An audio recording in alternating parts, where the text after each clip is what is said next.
dibuat dengan tujuan sharing pengalaman pribadi sang pengirim cerita. Dimohon untuk menghargai cerita tanpa menyudutkan beberapa pihak.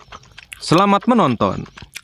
Gue yakin, tiap orang pasti punya kenangan yang gak bisa dilupain. Entah kenangan baik atau kenangan yang kurang menyenangkan. Dan kalau diingat, kadang bikin kepikiran. Ada yang sama gak kayak gue? Gue udah berkali-kali coba untuk ngelupain, tapi gak bisa. Karena ini soal gue dan teman-teman gue di waktu kecil dulu.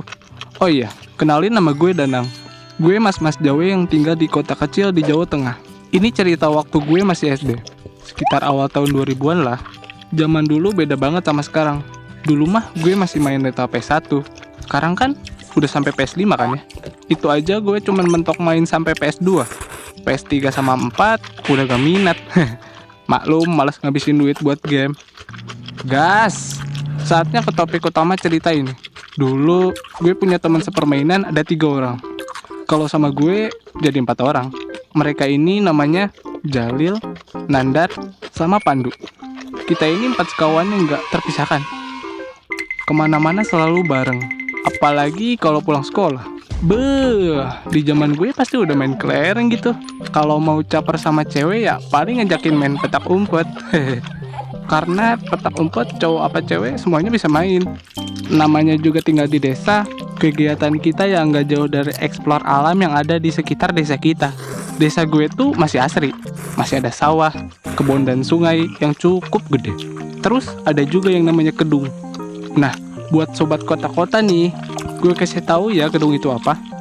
Kedung itu semacam ceruk atau lubang sungai yang tergolong sangat dalam. Dan ini terjadi karena proses erosi ataupun abrasi tanah. Sebenarnya nggak ada yang spesial sama kedung. Tapi semua orang di desa kami selalu mewanti-wanti buat gak main air di kedung. Konon kabarnya di situ tempatnya angker. Tempat yang penuh aura negatif. Sampai-sampai suka ada desas-desus sosok penunggu kedung di daerah gue.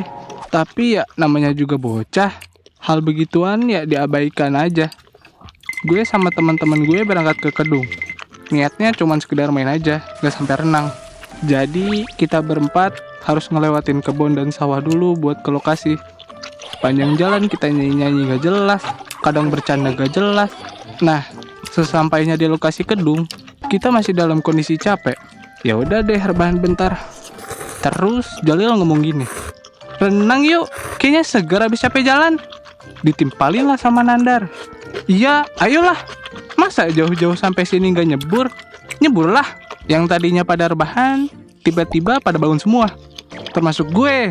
Semuanya langsung lepas baju. Seketika semuanya gelap. Air di sini emang gak jernih, agak butek gitu. Gue ngerasa nyentuh bagian dasar. Ketika gue mau naik ke permukaan, rasanya berat banget. Sesek, ngap, gue panik. Samar-samar, gue lihat teman-teman gue udah pada naik. Gue coba lemesin badan. Kaki gue bertumpuk ke batu gede, terus gue hentak. Akhirnya gue bisa hirup nafas. Gue langsung lihat kanan dan kiri. Teman-teman gue masih ada. Mereka malah ketawa-tawa. Akhirnya suasana jadi cair. Ya udah kita enjoy aja tuh renang. Gue sebenarnya ngerasa nggak tenang dan was-was. Karena gue sadar betul di beberapa titik itu tekanan airnya gede banget. Nah, dari semua anak cuman Jalil yang aktif sendiri. Sesekali dia nyelam terus nongol gitu. Dan jarak gue sama Jalil itu makin jauh. Terus tiba-tiba Jalil teriak minta tolong. Tolong! Kram! Kram!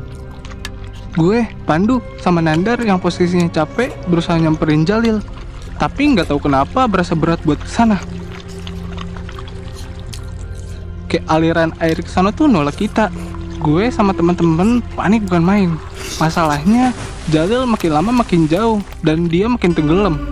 Pas sampai di titik Jalil tenggelam, gue sama teman-teman berusaha nyelam. Tapi nggak tahu kenapa arusnya deras banget dan seakan nolak kita buat ke dalam. Sadar ini bahaya, terpaksa kita bertiga keluar dari kedung. Kita sadar tenaga dan usaha kita udah maksimal. Semuanya masih shock. Udah 2 menitan, Jalil belum keluar-keluar. Pandu inisiatif pergi ke desa buat manggilin orang dewasa. Gue berharap masih bisa diselamatin. Gue sama Nandar cuma bisa berdoa dan berharap Jalil bisa selamat. Waktu berlalu terasa lama. Pandu ke desa juga perlu waktu. Setengah jam kemudian, warga-warga pada datang. Ada Pak RT juga yang ngomelin kita karena renang di gedung. Pak RT bilang tempat ini angker dan banyak penunggunya. Gue cuman bisa nangis. Namanya juga anak-anak. Setengah jam pencarian, akhirnya Jalil ditemuin sama warga yang nyelem. Naasnya, udah pasti nyawanya gak terselamatkan. Gue, Nandar, sama Pandu jelas tertekan. Salah satu teman terbaik kita pergi ninggalin kita. Kita pulang dalam keadaan gak baik-baik aja. Keluarga Jalil gak nyalain kita dan legowo karena ini murni musibah. Tapi keluarga Jalil jadi menutup diri dan menjaga jarak dengan kami. Gue paham banget gimana rasanya kehilangan seseorang, terutama anak mereka. Gue gak bisa apa-apa. Gue berharap Jalil tenang di sisinya. Kalau seandainya waktu bisa diulang, pasti gue dan teman-teman gue gak akan pergi ke sana. Karena kita nggak tahu di titik mana arus airnya deres. Sekarang udah bertahun-tahun berlalu. Gue sama teman-teman melanjutkan hidup masing-masing. Coba Jalil masih hidup. Kenangan buruk itu nggak pernah ada. Kita dewasa dan tumbuh bersama, pasti akan seru. Gue trauma, bener-bener trauma. Sampai-sampai semenjak hari itu, sekarang nggak pernah berenang lagi. Apakah gue coba untuk berdamai dengan renang lagi? Udah, gue udah coba. Tapi hati ini gak bisa bohong. Selalu ada rasa takut. Mungkin untuk beberapa orang terasa aneh, tapi ini terlalu berat buat gue kehilangan teman masa kecil yang deket sama gue. Dari sini gue sadar, kadang orang tua ngelarang ke suatu tempat dan kadang ngasih alasan gak masuk akal bukan karena itu angker atau apa, tapi emang tempatnya bahaya, apalagi tanpa pengawasan orang dewasa. So, please banget, kalian lebih aware sama tempat-tempat yang berbahaya dan jangan nekat. Gimana ceritanya? Suka nggak? Kalau lu suka, jangan lupa subscribe ke channel kita ya. Bye!